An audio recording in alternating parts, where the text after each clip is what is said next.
अगर आप भी रोज़ रोज़ एक ही ट्रिक से घर का और रसोई का काम कर कर के ऊब गए हैं तो ये वीडियो बस आपके लिए ही है। आप इसे पूरा देखिएगा और ज़रूर ट्राई कीजिएगा, आपको बहुत मज़ा आएगा। हाय फ्रेंड्स, मैं हूँ कविता और आपका स्वागत है मेरी किचन में।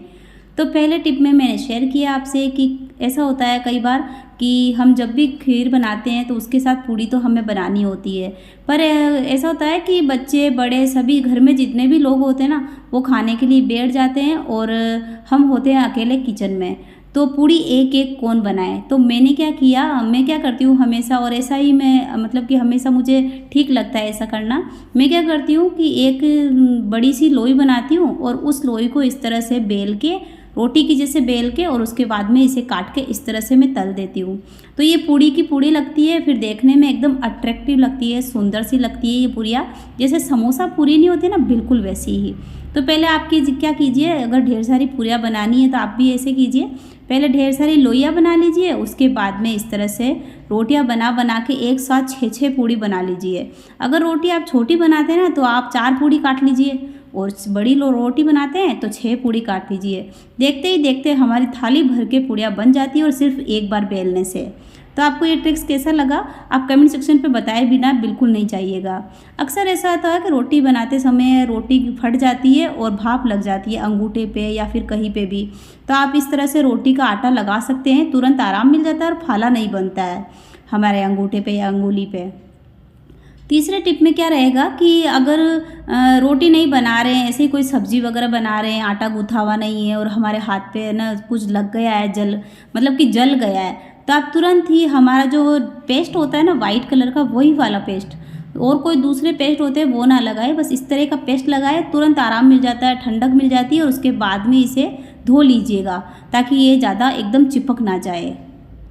तो यहाँ पे अगले टिप्स में मैं आपसे शेयर करूँगी कि अक्सर ऐसा होता है कि हम मार्केट की सब्जियाँ और मिठाइयाँ लेके आते ही रहते हैं डिब्बे में, और वो डिब्बे काफ़ी इकट्ठे हो जाते हैं, कुछ काम नहीं आते हैं। तो हमें क्या करना है, डिब्बे को साफ़ करना है, उसमें कॉटन का कपड़ा या फिर कागज़ जो अखबार होता है ना, हाँ बिल्कुल वही अखबार बिछा देना है, और ऊपर से लगा देना है धनिया, और उसके ऊपर फिर से अखबार या फिर कुछ पेपर लगा दीजिएगा ताकि इसमें पसीना नहीं बने, मतलब कि भाप नहीं बने, नहीं तो फिर सब्जी हमारी या धनिया सड़ जाता है। तो अगले टिप में मैं क्या करूँगी, इस तरह से ये जो हमारी कैंची या फिर सीजर है ना, इसके ऊपर काफ़ी जंग लगा हुआ है, तो इसे साफ़ करना है।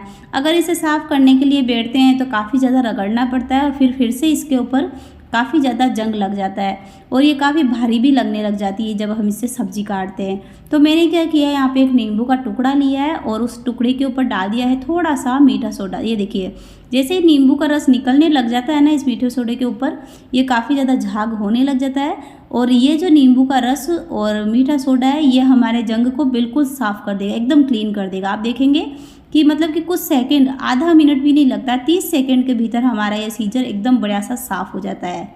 तो ये देखिए, जंग लगने की वजह से काफ़ी टाइट हो गई थी हमारी ये कैंची, पर आप अगर इस तरह से साफ़ करते हैं, और कई जगहों पे जैसे कि कोई पुर्जा है या फिर कोई बड़ी सी कैंची है, पूरी लोहे की कैंची भी आती है, चाकू है, और भी कुछ हो ना, तो आप इस तरह से ज़रूर साफ़ कीजिएगा, आपका जंग लगा हुआ हर आइटम एकदम साफ़ हो जाता है।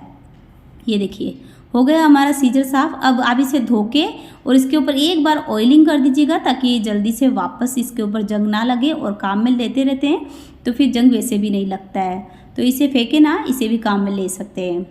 तो अगले टिप्स में क्या रहेगा कि अक्सर हम पत्ते की प्याज की सब्जियां सर्दियों में काफ़ी ज़्यादा बनाते रहते हैं, और कई बार ऐसा होता है कि आधा किलो 1 किलो एक साथ ही लेके आ जाते हैं, पर खाने में इतना ज़्यादा नहीं लगता है, 250 ग्राम जितना ही लगता है। तो ये मेरे पास में भी आधा किलो के आसपास, 500 ग्राम के आसपास पत्ते के प्याज आ गए हैं। अब इन्हें स्टोर कैसे करें, नहीं तो फिर क्या होता है, इसकी पत्तियाँ या तो पीली पड़ जाती है या फिर मुरझा जाती है, फिर वो सब्ज़ी किसी काम की नहीं रहती है। तो मैं इसे 2 तरीके से स्टोर करूँगी आज, क्योंकि जो सब्ज़ी मुझे सुबह बनानी है ना, उसे अलग स्टोर करूँगी, और जो सब्ज़ी मुझे दूसरे तीसरे दिन बनानी है ना, वो मैं अलग से स्टोर करूँगी। तो फिर से मैंने ले लिया है बहुत ही प्यारा सा हमारा न्यूज़पेपर हमारे फ्रिज की जान है सब्जियों की, मतलब कि एक वो कह लीजिए कि सब्जियों को स्टोर करने के लिए न्यूज़पेपर बहुत ज़रूरी है, या फिर कोई कॉटन का जो पतला सा कपड़ा होता है।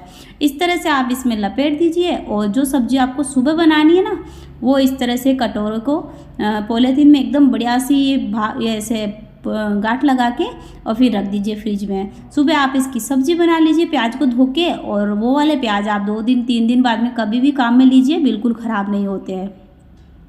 तो इस तरह से आप इसे स्टोर कर सकते हैं। अगले टिप में क्या रहेगा, ये मैंने ले लिया है नींबू। तो नींबू को काट के इसके सबसे पहले हमें निकाल लेने हैं इसके बीज।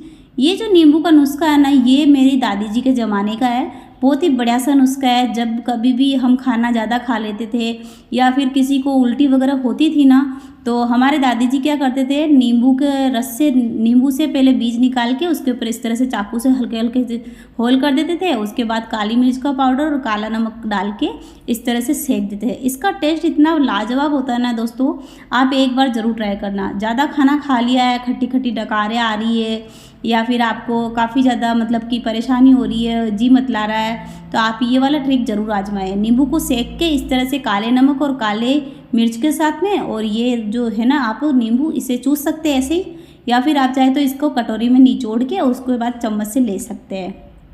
ये देखिए, तो हल्का सा ये ठंडा सा हो जाएगा ना, उसके बाद आप क्या कीजिए, इसे हल्का सा इस तरह से निचोड़ लीजिए कटोरी में, और उसके बाद घर में सभी को थोड़ा सा दे दीजिए। यदि खाना कुछ ज़्यादा ही खा लिया है, आलू है, बेसन है, ये रात के समय अगर आपने खा लिया है ना, तो ये वाला आप नुस्खा ज़रूर आजमाना, बिल्कुल भी जी खराब नहीं होता। चैनल पे नए मेहमान हैं तो प्लीज़ चैनल को सब्सक्राइब करें, वीडियो को लाइक करें। तब तक के लिए bye bye, thank you, thanks for watching.